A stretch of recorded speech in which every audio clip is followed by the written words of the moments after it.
નમસ્કાર, ગ્રાઉન્ડ રિપોર્ટમાં આપનું સ્વાગત છે। હું છું હિના। રાજ્યમાં દારૂબંધી છતાંય વેચાયો અને પીવાયો દારૂ, તે પણ નકલી, જે ભરખી ગયો કેટલી જિંદગી। ભાવનગરમાં ફરી સામે આવ્યો છે લઠ્ઠાકાંડ, જેના કારણે દારૂબંધીને લઈને ફરી ઉઠી રહ્યા છે સવાલ। શું દારૂબંધીના નામે થઈ રહી છે મજાક? મોતના છલકાયા જામ, કોણ છે જવાબદાર? શું છે લઠ્ઠાકાંડની ઇનસાઇડ સ્ટોરી?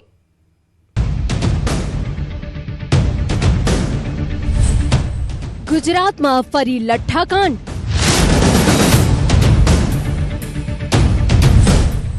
ઝેરી દારૂએ જીવ લીધો। શું હજુ વધી શકે છે મોતનો આંકડો? ક્યાં ક્યાં સપ્લાય થયો નકલી દારૂ?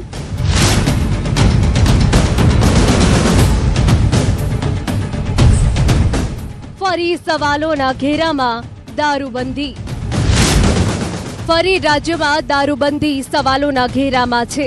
ભાવનગરમાં નકલી દારૂ પીવાથી થયેલા મોતને લઈ ફરી સવાલ ઉઠી રહ્યા છે। દારૂ તે પણ નકલી, જેને ફરી કેટલી જિંદગીઓ અને મોતને ઘાટ ઉતારી દીધી, જ્યારે હજુ કેટલી જિંદગીઓ જીવન અને મરણ વચ્ચે ઝોલા ખાઈ રહી છે। ભાવનગરના ઘોઘાના ખરકડી ગામે નશાના જામ જિંદગીના અંતિમ જામ બની ગયા। ગામમાં 7 મિત્રોએ દારૂ પાર્ટી કરી હતી। દારૂ પાર્ટી કર્યા બાદ કેટલાક યુવકોની તબિયત અચાનક લથડી હતી, જેને પગલે તમામને તાત્કાલિક અસરથી નજીકના દવાખાને ખસેડવામાં આવ્યા હતા, જ્યાં કલાકો સુધી કેટલાક યુવાનો બેભાન રહ્યા હતા। જો કે આ સારવાર દરમિયાન 4 લોકોના મોત થતા સમગ્ર પંથકમાં અરેરાટી વ્યાપી ગઈ। 3 લોકોના મોત નકલી દારૂ પીવાથી થયા છે, જ્યારે એક વ્યક્તિનું મોત શંકાસ્પદ છે। 18 લોકો નકલી દારૂ પીવાથી અસર પામ્યા છે। હવે દારૂ પણ છે તે ડુપ્લિકેટ મળી રહ્યો છે, તેને લઈને ભાવનગરમાં છેલ્લા 2 દિવસથી મચી રહ્યું છે ધમાસાન। વાત કરીએ ભાવનગર શહેર અને જિલ્લાના અન્ય વિસ્તારોની, તો આ વિસ્તારમાં એવી ઘટના એક સામે આવી છે કે ભાવનગરની નજીક આવેલું જે ખરકડી ગામ છે, ત્યાં અમુક મિત્રો દ્વારા કેફી દ્રવ્ય એટલે કે દારૂની પાર્ટી કરવામાં આવી હતી, અને ત્યારબાદ તેમની તબિયત છે તે લથડતા બીજે દિવસે તેમને ભાવનગરની સરકારી હોસ્પિટલમાં દાખલ કરવામાં આવ્યા હતા।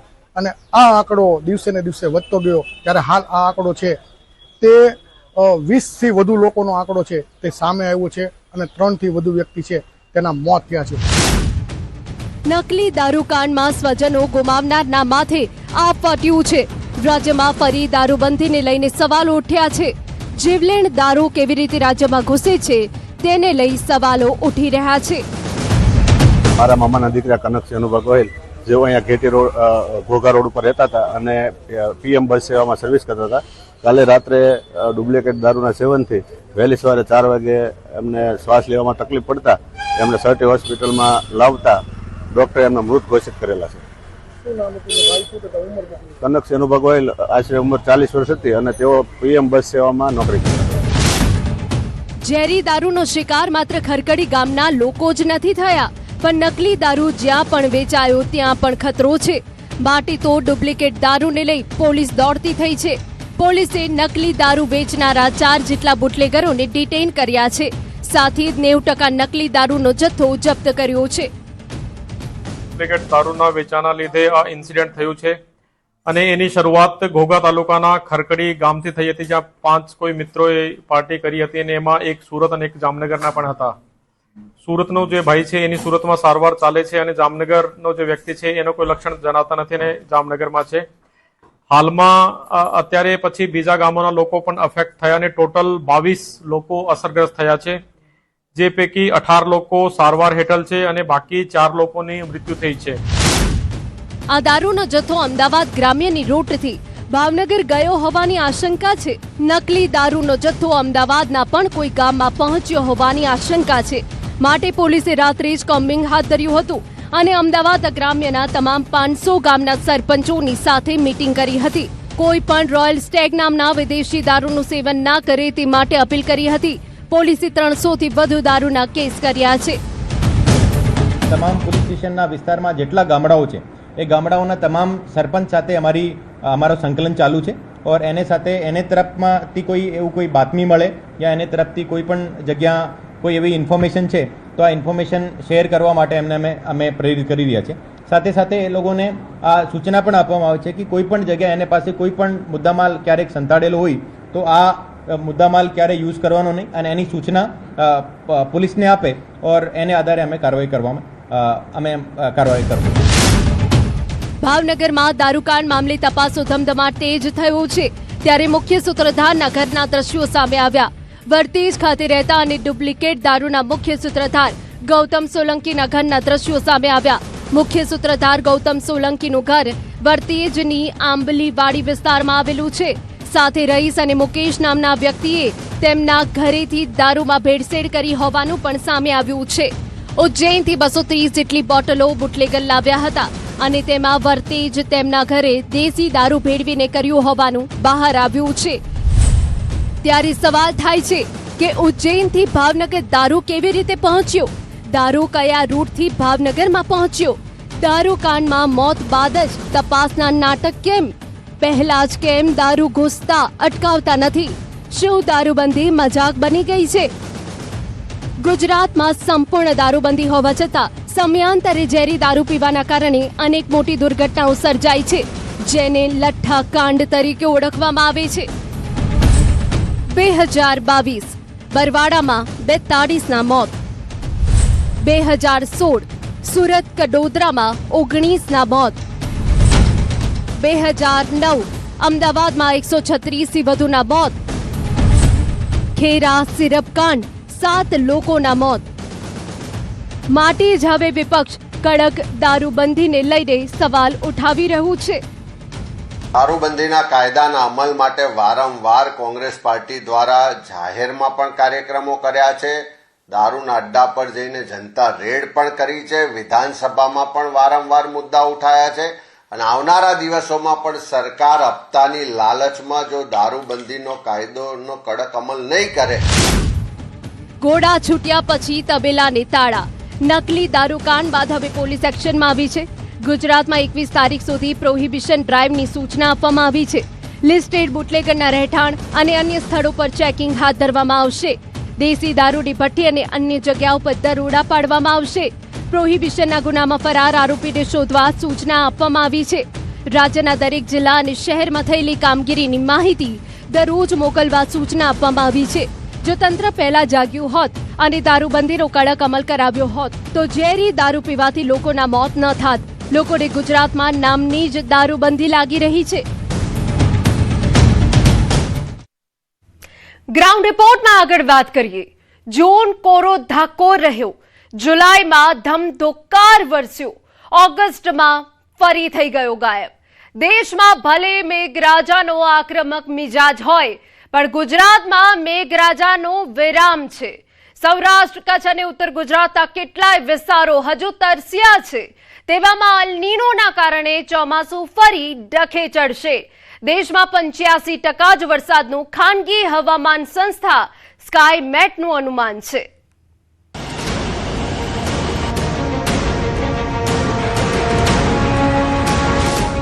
દેશમાં મેઘરાજાનો આક્રમક મિજાજ।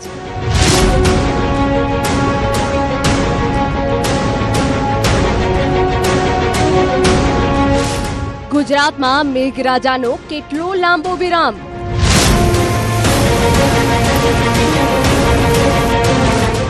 શું અલ નીનોનો ચોમાસા પર અટેક? ચોમાસામાં 85% જ વરસાદની શક્યતા। દેશમાં ચોમાસું એક તરફ ક્યાંક ભારે વરસાદ તો બીજી તરફ લાંબા ડ્રાય સ્પેલની સ્થિતિ સર્જી રહ્યું છે। જૂન બાદ જુલાઈમાં વરસાદે થોડો વેગ પકડ્યો હતો પરંતુ હવે ચોમાસાની સિઝનના બાકીના સમયગાળાને લઈને ચિંતા વધી રહી છે। ગુજરાતમાં ચોમાસાનો વિરામ વધુ લંબાયો છે।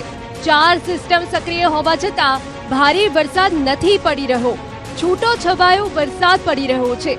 બીજી તરફ દેશના કેટલાય રાજ્યોમાં મેઘો આફત બનીને ત્રાટકી રહ્યો છે। નદીઓ બની ગાંડીતૂર, આફતમાં જિંદગી।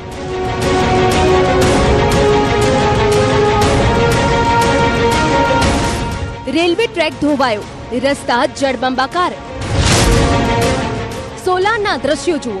ભારે વરસાદ અને ભૂસ્ખલનથી ચારે બાજુ હાહાકાર છે. ભૂસ્ખલનના કારણે નેશનલ હાઈવે 5 અને કાલકા શિમલા રેલવે ટ્રેક પ્રભાવિત થયો. રેલવે ટ્રેક પર પાણી સાથે જ મોટા પ્રમાણમાં કાટમાળ ધસી આવ્યું. નેશનલ હાઈવે પર પણ કાટમાળ અને પાણીના કારણે રસ્તા પર ટ્રાફિક જામના દ્રશ્યો જોવા મળ્યા. કેટલીય જગ્યાએ વાહનો પાણીમાં ફસાયેલા પણ જોવા મળ્યા. વહીવટી તંત્ર દ્વારા વાહન વ્યવહાર પૂર્વવત કરવા માટે યુદ્ધના ધોરણે કામગીરી શરૂ કરવામાં આવી છે.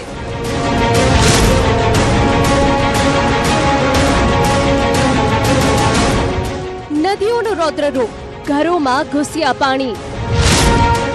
ઉત્તરાખંડમાં સતત 2 દિવસથી વરસાદ પડી રહ્યો છે, જે આ પર્વતીય રાજ્યમાં આફત લાવ્યું છે. નદીઓએ વરસાદના કારણે રૌદ્ર સ્વરૂપ ધારણ કર્યું છે. નદી કિનારાના રહેણાંક વિસ્તારોમાં પાણી ફરી વળ્યા છે. ઋષિકેશમાં ગંગા નદીના જળસ્તરમાં સતત વધારો થયો છે, જેના કારણે કેટલાક રહેણાંક વિસ્તારોમાં ઘરોમાં પાણી ઘૂસી ગયા. હરિદ્વારમાં પણ ગંગા નદી ખતરાના નિશાનની નજીક વહી રહી છે. વહીવટી તંત્ર સ્થિતિ પર સતત નજર રાખી રહ્યું છે. રુદ્રપ્રયાગ જિલ્લામાં કેદારનાથ માર્ગ પર હેલીપેડ પાસે ભારે વરસાદના કારણે ભૂસ્ખલન થયું, જેમાં એક વ્યક્તિનું મોત થયું જ્યારે 2 વ્યક્તિ ઈજાગ્રસ્ત થયા છે. રૂવાડા ઉભા કરતા દ્રશ્યો જોઈ લો. ઉત્તરાખંડમાં ભારે વરસાદમાં નદીઓના જળસ્તરમાં સતત વધારો થઈ રહ્યો છે, ત્યારે ઋષિકેશની બીન નદીમાં પાણીના તેજ પ્રવાહે એક મેક્સ ગાડીને પોતાની ઝપેટમાં લીધી. રાત્રિના સમયે નદી પાર કરતી વખતે મેક્સ ગાડી અચાનક તેજ પ્રવાહમાં ફસાઈ ગઈ અને પાણીના ધસમસતા પ્રવાહમાં પલટી ખાઈ ગઈ. ગાડીમાં સવાર 2 લોકો પણ નદીના પાણીમાં ફસાઈ ગયા હતા.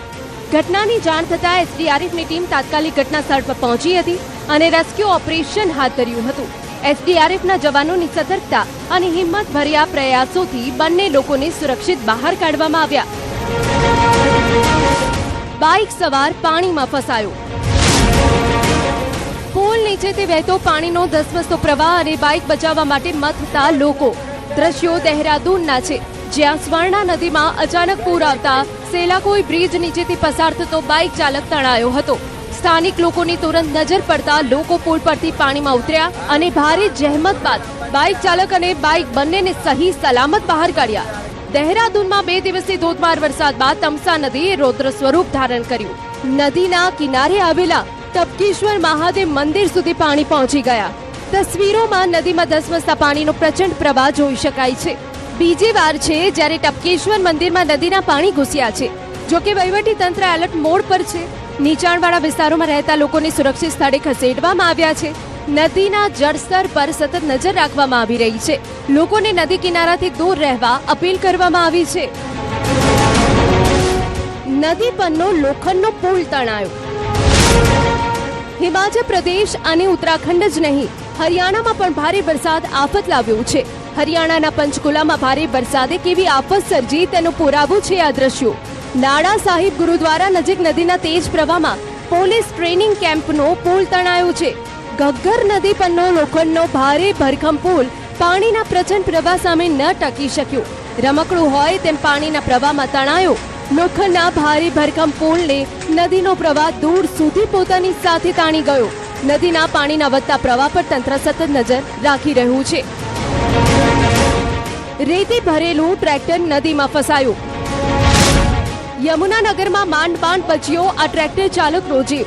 રેતી ભરીને ટ્રેક્ટર પરત ફરી રહ્યું હતું, ત્યાં જ બોલી નદીની જળસપાટીમાં અચાનક વધારો થયો. ટ્રેક્ટર પાણીના પ્રવાહમાં ફસાઈ ગયું. ટ્રેક્ટર ચાલકનો જીવ પર તાળવે ચોંટ્યો. મદદની પોકાર સાંભળી જેસીબી ચાલક દોડી આવ્યો. જેસીબીની મદદથી ભારે જહેમત બાદ ટ્રેક્ટર ચાલકને સુરક્ષિત બહાર કાઢવામાં આવ્યો. જમશેદપુરમાં પણ અટકીને વરસાદ પડી રહ્યો છે. જમશેદપુરમાંથી વહેતી બંને નદીઓ ગાંડીતુર બની છે. ખરકાઈ નદી અને સ્વર્ણરેખા નદી ખતરાના નિશાન ઉપર વહી રહી છે, જેના કારણે નદી કિનારાના નીચાણવાળા વિસ્તારોમાં ઘરોમાં પાણી ઘૂસી ગયા છે. જમશેદપુરના પોશ વિસ્તારોમાં પૂરના પાણી ફરી વળ્યા છે. એનડીઆરએફની ટીમે રેસ્ક્યુ ઓપરેશન શરૂ કરી ફસાયેલા લોકોને સુરક્ષિત રીતે ઘરોમાંથી બહાર કાઢ્યા હતા. ગઈકાલથી વરસાદનું જોર ઘટ્યું છે, તે શહેરના લોકો માટે રાહતના સમાચાર છે. ઉત્તર પ્રદેશના ગોંડામાં ઘાઘરા નદી ભયજનક સપાટી વટાવી છે. ગોંડામાં ઘાઘરા નદીની જળસપાટી ભયજનક સપાટીથી 50 સેન્ટીમીટર ઉપર પહોંચી છે. નદીના પાણીના પ્રકોપના કારણે લોકોની મુશ્કેલી વધી છે. પૂરના પાણી નદી કિનારાના ગામોના અનેક ઘરોમાં ઘૂસી જતા ઘરવખરીને ભારે નુકસાન પહોંચ્યું છે. 200 થી વધુ ઘરો જળબંબાકાર છે. ખેતરોમાં પાણી જોવા મળી રહ્યું છે. કન્નોજમાં પણ ભારે વરસાદના કારણે સ્કૂલ તળાવમાં ફેરવાઈ ગઈ. ઘૂંટણ સમા પાણીમાં વિદ્યાર્થીઓએ સ્કૂલમાં પહોંચવું પડ્યું. આખી રાત પડેલા વરસાદના કારણે હાઈવેના પાણી સ્કૂલમાં ઘૂસી ગયા. સ્કૂલમાં જળબંબાકારની સ્થિતિનો વિડીયો સોશિયલ મીડિયા પર વાયરલ થઈ રહ્યો છે. મધ્યપ્રદેશમાં પણ વરસાદના કારણે જબલપુરમાં બરગી ડેમના દરવાજા ખોલાયા. ઉપરવાસમાં સતત વરસાદના કારણે પાણીની આવક વધતા ડેમના 9 દરવાજા ખોલવામાં આવ્યા. ડેમમાંથી પાણી છોડવામાં આવતા નર્મદા નદીની જળ સપાટીમાં લગભગ 2 થી 3 ફૂટનો વધારો થવાની આશા છે, જેના કારણે નર્મદા નદીના ઘાટો પર એલર્ટ જાહેર કરવામાં આવ્યું છે. વહીવટી તંત્ર સતત સ્થિતિ પર નજર રાખી રહ્યું છે. સાંબામાં ભારે વરસાદના કારણે રસ્તો ધોવાતા હવે શિક્ષકો અને વિદ્યાર્થીઓ માટે સ્કૂલે પહોંચવું જોખમી બન્યું છે.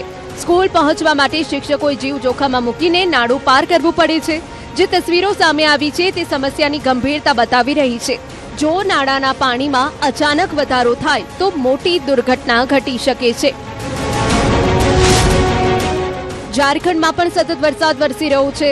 મુશળધાર વરસાદના કારણે જનજીવન અસ્તવ્યસ્ત થઈ ગયું છે. 24 કલાકની અંદર જ 3 થી 4 ઇંચ જેટલો વરસાદ વરસ્યો છે. ભારે વરસાદના કારણે કાચા મકાનો ધરાશાયી થવાનો ખતરો છે. કેટલી જગ્યાએ નદીનું પાણી પુલ અને રસ્તા પરથી વહી રહ્યું છે. પૂરના પાણી લોકોના ઘરોમાં ઘૂસતા લોકો પરેશાન છે. સતત વરસાદના કારણે ઝારખંડના રામગઢમાં પતરાતુ ડેમના દરવાજા પણ ખોલવામાં આવ્યા છે. ડેમના દરવાજા ખોલવામાં આવતા નલકારી અને દામોદર નદીની જળ સપાટીમાં વધારો થયો છે.